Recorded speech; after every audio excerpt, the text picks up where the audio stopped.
Hello, everyone, and welcome to our final part of our little travelogue about my journeys through the United Kingdom and Europe. Today, of course, we are in Scotland, and you're sitting here going, "What Scotland?" And I'm saying, "I know, right?" This is a picture from the ship.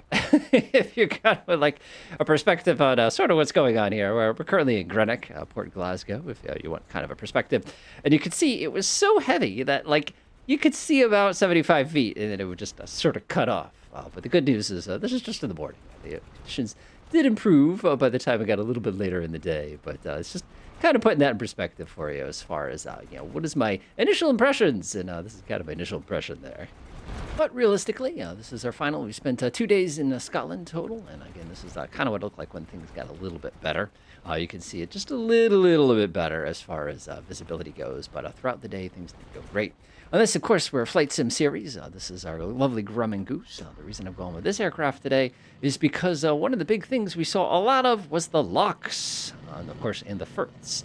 Firth just being basically a fjord, and loch just being a fancy word for lake, for those of you who are not sure about that one, kind of thing like that.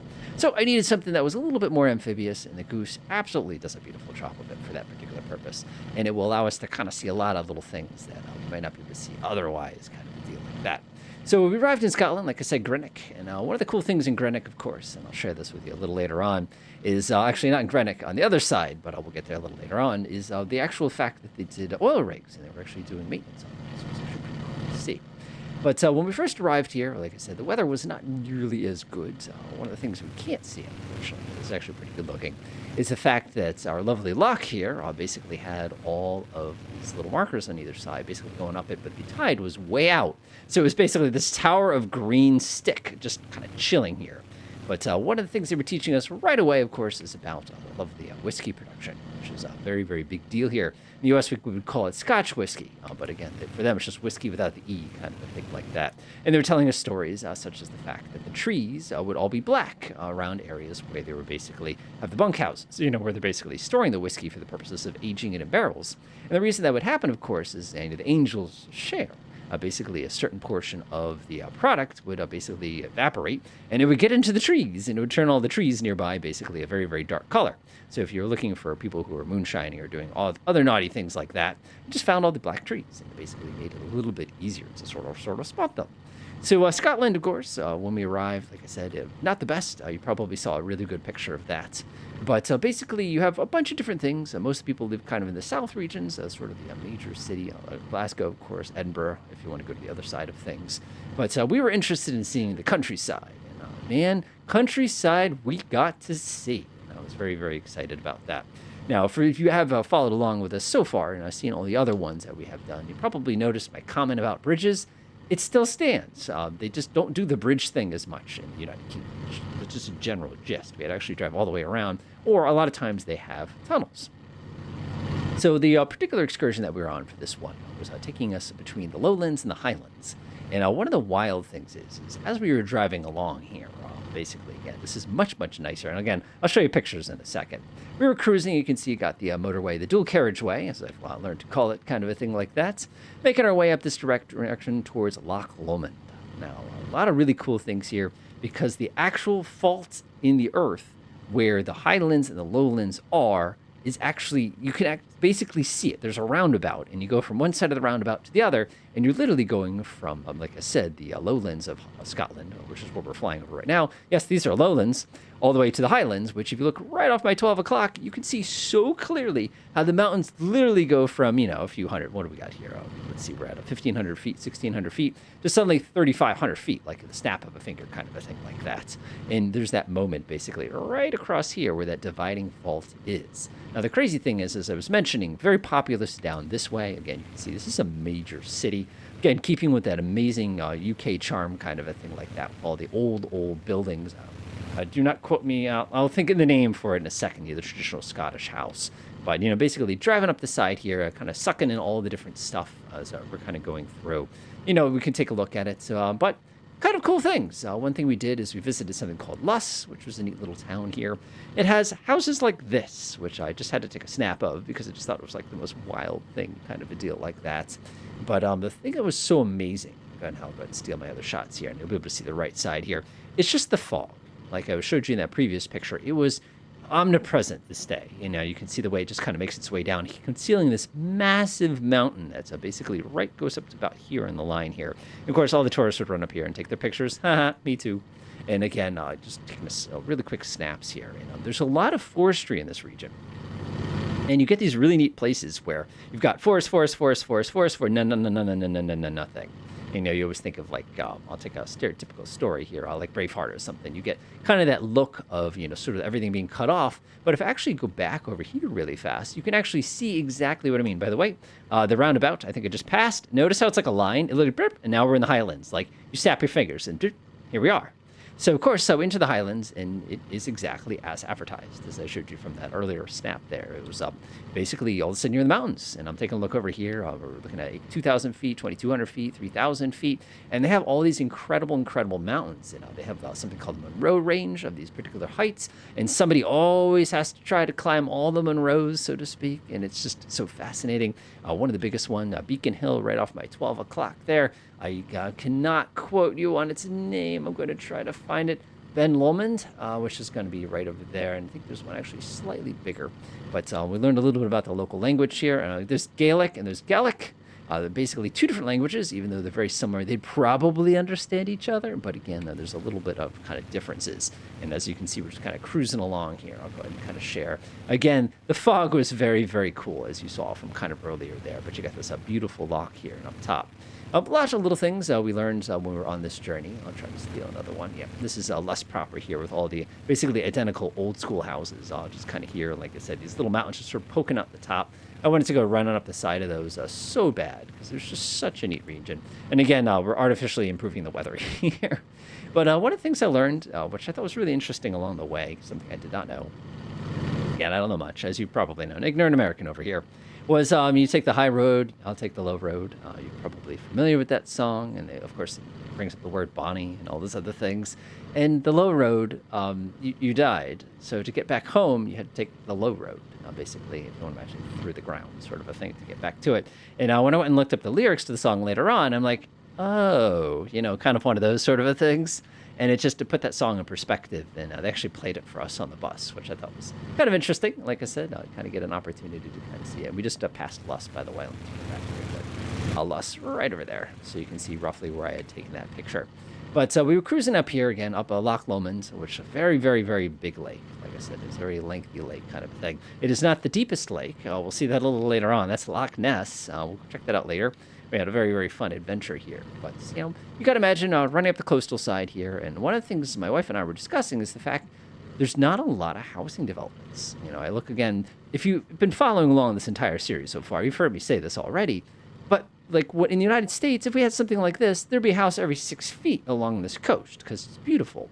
But they're not allowed to do that. And like I said, I discussed that in the previous video just to kind of give you an idea of it. And I have this hat.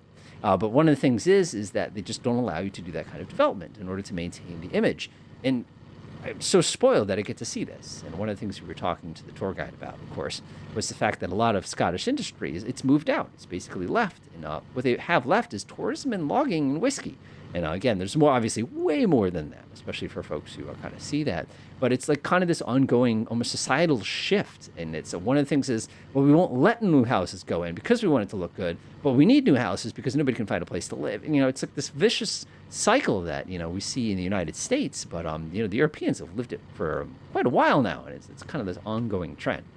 But after visiting, of course, Loch Lomond here, which we're cruising along, I was going to say, we took a left and got to take a look at the countryside. Now, the countryside, again, you can get a look at these mountains. We did not get a view like this. As I mentioned, the fog basically cut everything off, which is really interesting because our second day in Scotland was the opposite weather, but we'll get to that. But what we did do is we wanted to go visit, our lake on our left here. I got to go look it up. Hold on. I want to say this is Loch Long kind of a thing, or Loch Holy Loch. But we visited Inverness. That was the thing we wanted to kind of see here.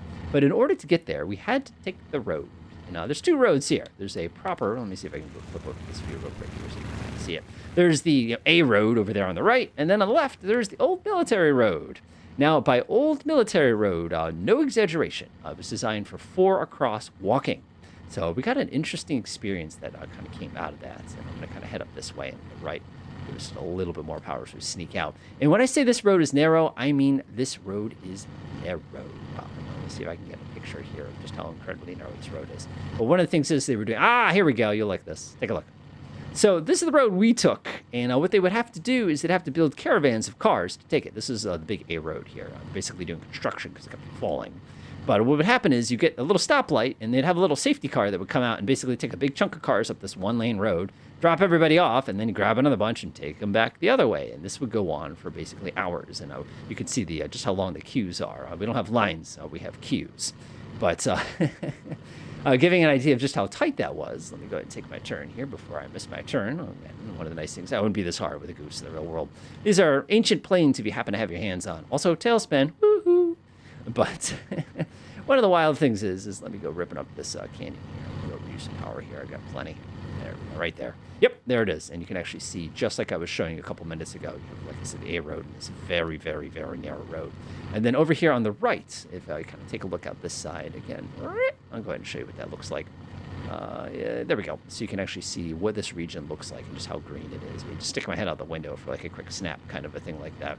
Again, another one of the Lochs kind of a deal. You had these neat little waterfalls and everything. It was just so scenic. And somebody lives here, which is just another one of those kind of cool things. I love it. But they had this really neat spot at the top of this place. So let me see if I got it. It's basically where I am right here. I'll go ahead and pull this one out. And what they have here is it's basically, if you want to imagine, a rest area. Let me go ahead and kind of zoom out here. The way this works, by the way, the old military road is you'd have little cutaways. You can actually see one right there on my right. What you would do is you pull to the side and let the person coming down out of the way, and then you basically take turns going in and out. But they have this little tiny place here where basically for the purposes of taking a break after having a journey there. You can actually see the switchback road right there. That was actually where that picture I showed you a few minutes ago. And you can see right down here, this lake. Oh, there it is. So you can actually see kind of side by side what those two things look like if you're looking for kind of an image to go with it. And we kind of went up this way a little bit, and it was just, like I said, incredible scenery for what we could see. And everybody was like kind of going through. Rest and be thankful, by the way. That's what I was looking for the name of. And after, that incredible, look at these roads. I always talk about roads in flight sims, but actually being able to live the road is a completely other experience. And it's incredible. And of course, you get to pick up the regular road here, the A83, if anybody's trying to find a particular spot here. Rest and be thankful. And I just think that's so darn cool. And again, these valleys are just huge. And if I go ahead and pull another shot down here, yeah, you can get a pretty good look. That's basically what you're seeing here as far as the valleys goes. I ignore the little blur there. It's just there wasn't a lot of light. So my camera did not enjoy that one nearly as much as it could have. But we basically went coming down here after going through that journey, which was, hey, this isn't bad. These roads are, even though they're really narrow, they're not sketchy. Like I said, when we were in Ireland, things were much sketchier. But we had to visit something when we were coming through here. And there was another castle. My wife, of course, calls this one the Castle Cruise. Not all the castles were the same, though. By the way, heavy forestry work here. So even though you do see those roads, you just got to imagine logs everywhere. So just kind of another way to see it. So as we come ripping along here, and I'll kind of get ourselves all lined up here, we're heading to Inverness. And of course, with Inverness, there's a very cool castle. And let me go ahead and double check my navigation here. And again, no bridge. So if you want to get there, you have to go all the way up that way. And then you got to kind of come across. We're an airplane, so we don't have that limitation. As I was saying in the previous videos in this series, I did not encounter any situation where I saw single-engine planes. It just wasn't a thing in this region, which I think is so fascinating to get through it. But we went along this little lake here. And again, I have a picture. Basically, this is what you'd be seeing if you want to kind of imagine, again, the fog still hiding these massive mountain peaks. Again, take a look at this. These things are not small. So, again, they were concealing them from our view kind of a thing. But what we got to see, of course, is we got to see a really cool castle. We're sneaking up on it in just a few minutes here. And one of the things I found so fascinating about this particular castle is the fact that somebody lives there. Now, when I talk about castle, let me go ahead and grab a picture here. Again, this was designed a little less about defense and more about that kind of capturing the concept of the castle and making like a nice, happy residence and everything like that. And one of the cool things with that, of course, is the Duke still lives there. And of course, from time to time, you could actually find the Duke at Inverness Castle, basically working the gift shop. And it's kind of one of those things where I look back at that going, I like this guy. Kind of a thing like that. I did not get the Duke was not in at the time. But, of course, a lot of people were telling us, I had to find out, it's your grace. Like, I didn't we don't have royalty in the United States, other than the ones that visit. So, of course, in case we ran into one of them, we had to know how to address them properly, kind of a thing like that.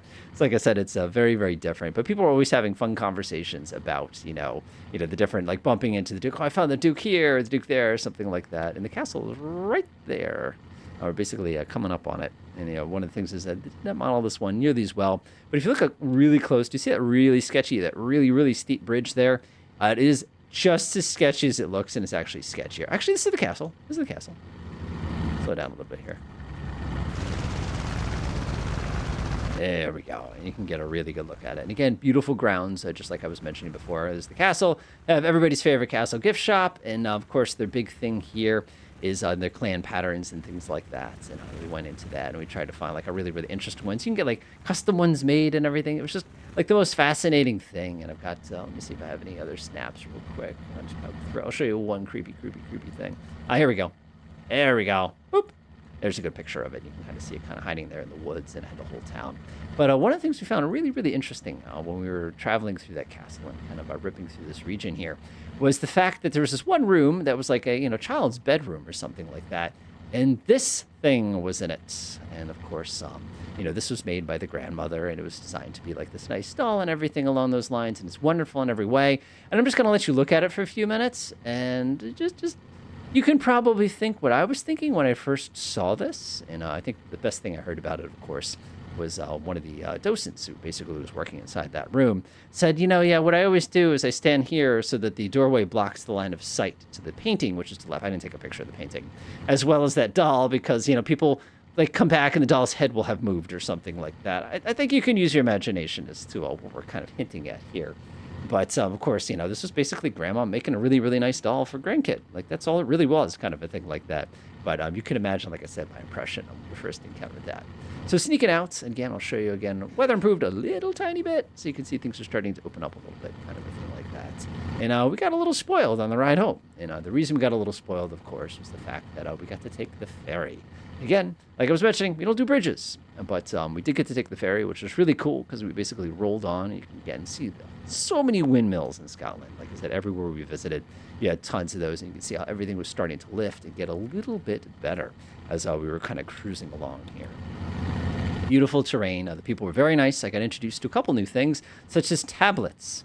When I think tablets, I think medicine, or I think graphics tablets. But the tablet in this case is basically sugar candy. Scotland, of course, was big importers of basically sugar cane and processed sugar.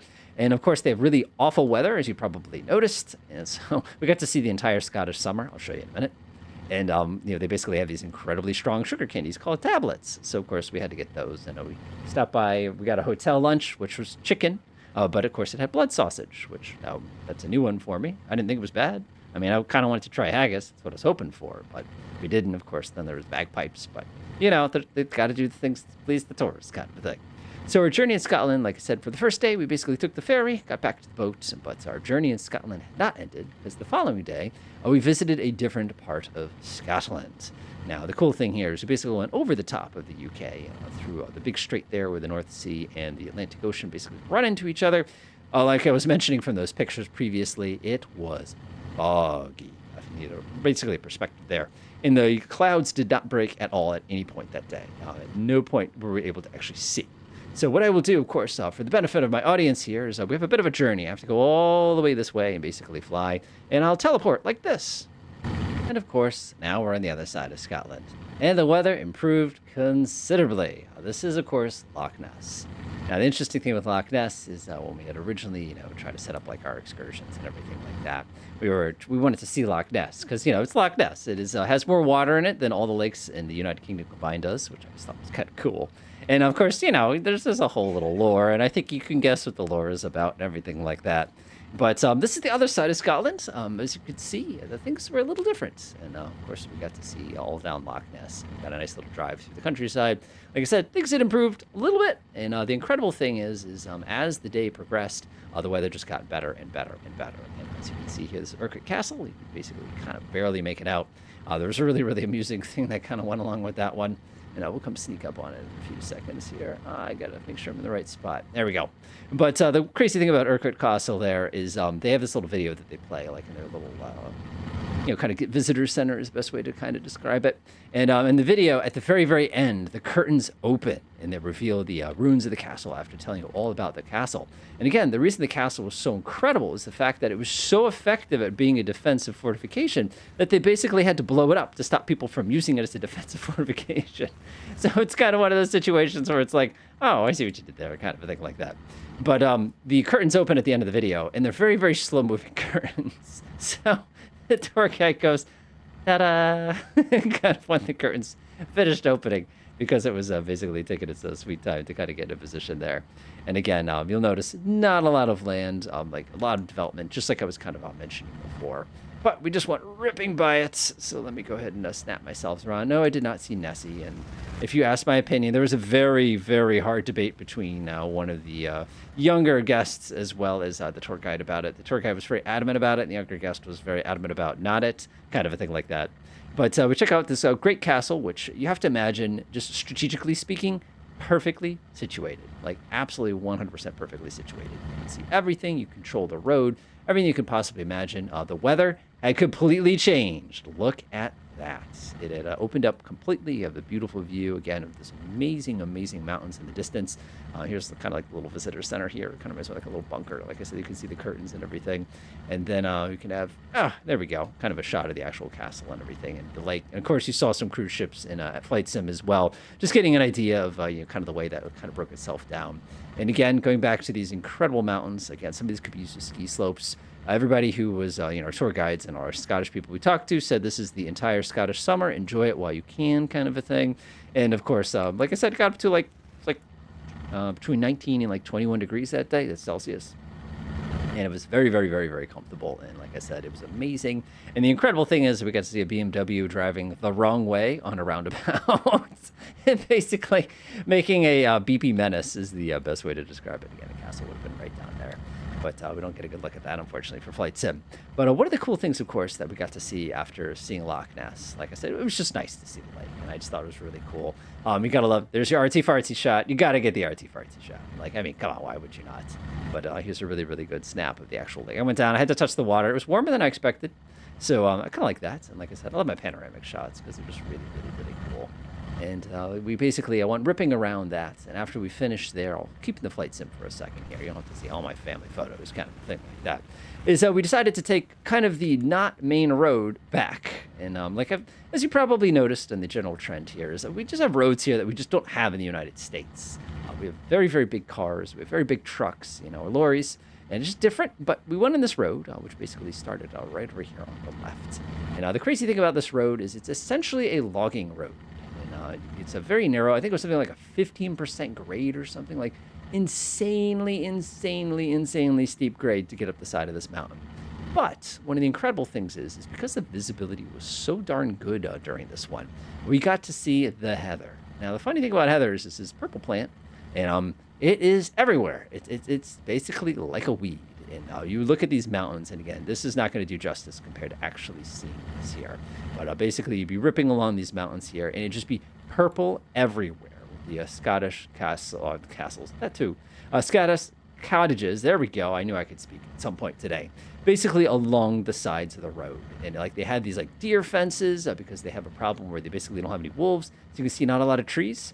Again, this is when you think of Scotland, it's like Highlands, this is what people visualize. This isn't everything. There's a lot of this. And again, you can see way off in the distance just how tall some of those mountains are. But this is not all of it, kind of a thing. There's another really, really impressive estate here. It's not that we could go visit it or anything like that. But we also got introduced to the concept of the hairy coos, which, again, hairy cows, if you want to kind of think about it. Now, our tour guide was really, really funny, too. Because what they would do for us is, of course, they'd bring out the pipe music. Like, when I think of pipes, for some reason, I think either pipe organ or flutes. Pipes is no.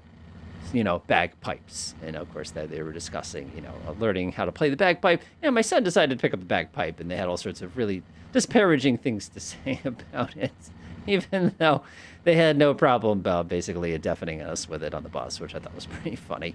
But again, part of the fun, you got to see some of the cottages, basically, your Scottish cottages in the woods, kind of a thing. And this whole region was just incredible, like I said, compared to everything we had seen before.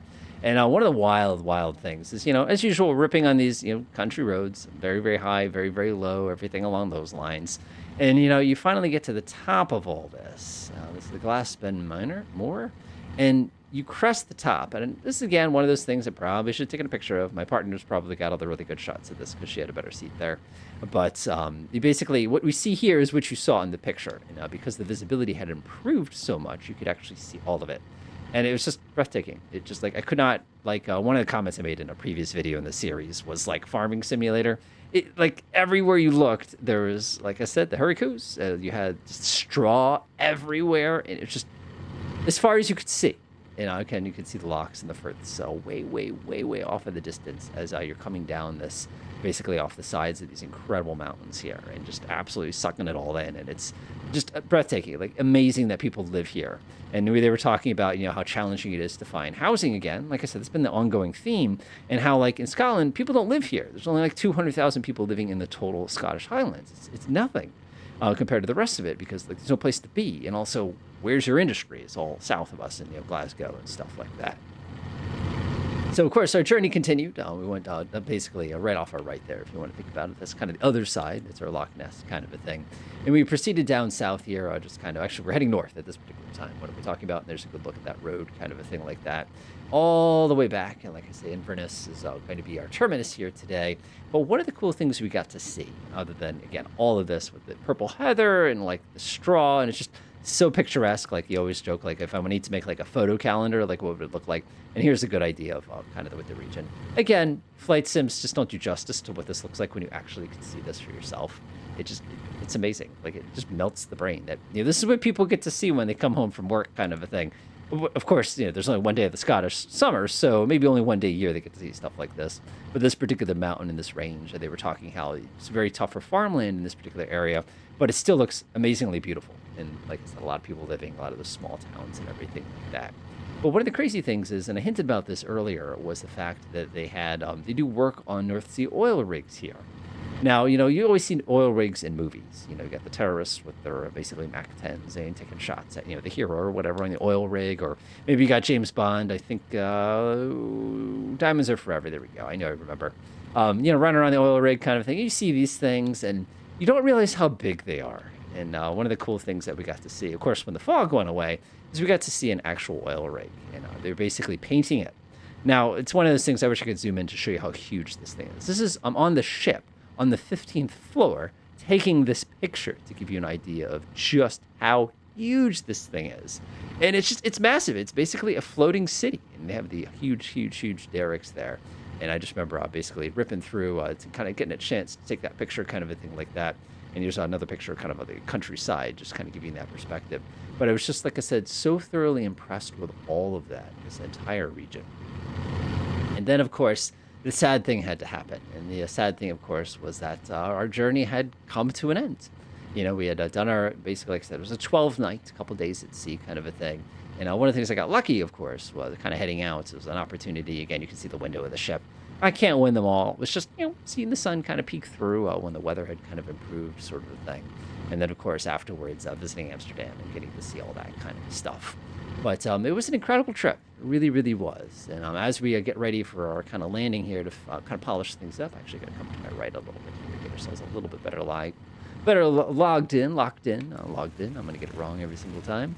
Is just how incredible it was. I've taken a few cruises. I think this was my 6th cruise, kind of a thing. And my wife and I had a very long discussion on, did we want to do the British Isles or do we want to do Norway? So in case you're curious, we're doing Norway next time. You won't see that video for 2 years, so don't hold your breath on that one. It's got to be a little while.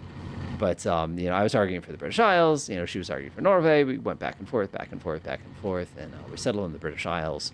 And I've been in other places. I've done East Caribbean. I've mentioned I've done Italy and France. I've got to do a little bit of stuff like that. It was absolutely wild and beautiful places. But this was cool. This was like walking through a time capsule. You have these cultures who've been around so long, unique customs. They live right next to each other, yet they do these things. The terrain was very, very stunning. I've already made fun of the weather successfully. They're harder on the weather than I am, by the way, just in case you're curious. The history the legends, understanding the context. And, they always talk about, how the United Kingdom basically how it dominated the world for so long, with its trading, its navy and everything. And actually like being able to visit that place and being able to see it myself was something like absolutely special. I don't know. It was neat. And as I started when I began the series up on these videos, I'd commented that when we first get to the UK, man, this looks an awful lot like it looks like on TV. That's by design. And it's just one of those things that just absolutely fascinates me that, they do so much effort to preserve things and they do such a good job of it. And we get to be able to kind of experience it. Obviously, it's changed a little bit. We've got electricity and the modern roads and things like that. But at the same time, is being able to see kind of how it's been for a very, very long time is so wild. Now, in the U.S., of course, there are places where you can visit, like Sturbridge Village, if you're looking for something in New England to check out, where you get the opportunity to kind of, see these past places and kind of see what it's like. But it's a facsimile, it's our effort to recreate something we might not completely understand. Whereas, folks who live here, now my family has been living on this particular piece of property for, 700 years, longer than, twice as or three times as long as the United States has even been a thing. It's just incredible when you think about it and just the amount of history. And one of the things I did to my wife, and I should say, I have a group of friends, we always do a Call of Cthulhu. And there's a lot of scenarios and campaigns. It's tabletop RPG, in case you're not sure. Much cooler than D&D, by the way. Well, no, D&D is awesome, but COC is our favorite. But they take place in Scotland and the UK and places like this. And actually getting to see it and then trying to visualize 1920s variations of it is just, it's wild. Like, I can't get over that. And it's so magical when you really, really think about it. And like I said, great opportunity. I'm so glad I got to go. Of course, you're probably sitting, hey, I found a bridge. I found a bridge. Of course, that's a very famous bridge. But, the question, of course, is what part of the UK or, Amsterdam did you like the best? And that's a really, really tough thing. I think I have the strongest memories of Ireland just because, the couple things we got to see that were just incredible. They were just absolutely magical and so memorable. Scotland is beautiful. Like I said, I can't. It feels like home to me because it's the same kind of trees. It's the same kind of like general everything that goes along with that. Like it felt very home to me. Of course, England was amazing. Just the people there were very, very like I said, the low key. Just in general, all the UK was very, very low key compared to other places that I'd been. And then Northern Ireland, I did not get to see enough. Criminally, they're too short. Wales, like I actually know a little bit about Wales now. Like Wales is like one of those things where like, what is the United Kingdom made up of? And then they give you the three, and Wales would be the one you didn't know. Like, actually be able to see that or see Conwy Castle and stuff like that, which just, it's amazing. And like the different variations of the different places I got to see, what was for sale. I can safely say that England or the UK in general or Europe in general is really expensive.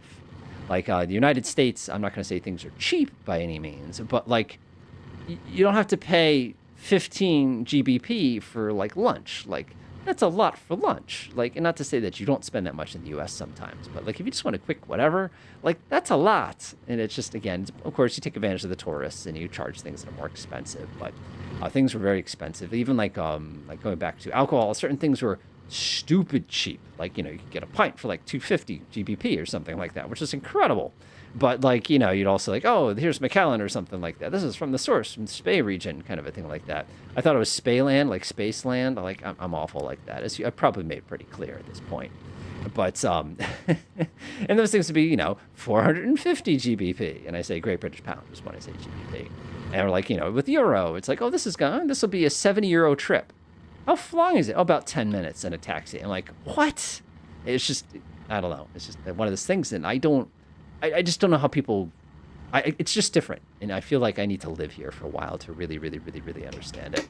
And like I said, I was very, very blessed that I got the opportunity to be able to check this out. I'm glad that I had my health, that I was able to, walk up and down some stairs. One thing that I love about Europe in general is you have to walk a lot. I like walking. So like that's cool for me, but not everybody had that opportunity. And even on the vessel that we traveled on, we didn't always get the opportunity. A lot of people, they had to basically wait in the parking lot because they couldn't get somewhere. And it's just one of those things where it's like, this sucks because there's such cool stuff they get to see.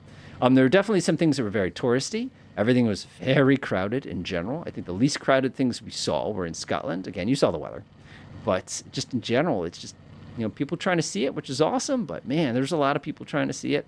Things were a little expensive. But all in all, I would definitely do this trip again. I would recommend this trip to anybody who wants to check it out. And I can tell I'm a little slow here because I know this is awfully high. Grumman goes, I can never find the ground. There it is. Hey, I found it. That was actually a bad landing. I think we bounced at least once there. There we go. Fantastic. So anyway, thanks for hearing my rambles. Hopefully you've enjoyed this series. Like I said, I had a fun time making this. I've had a lot of fun. Like I said, flying around and getting to actually see the stuff that I got to see. Hopefully you enjoyed all my vacation pictures and everything like that. If this is something that people enjoy and a lot of people view, I've got other places I've been I'd love to tell you stories about. But other than that, thanks for watching. Enjoy.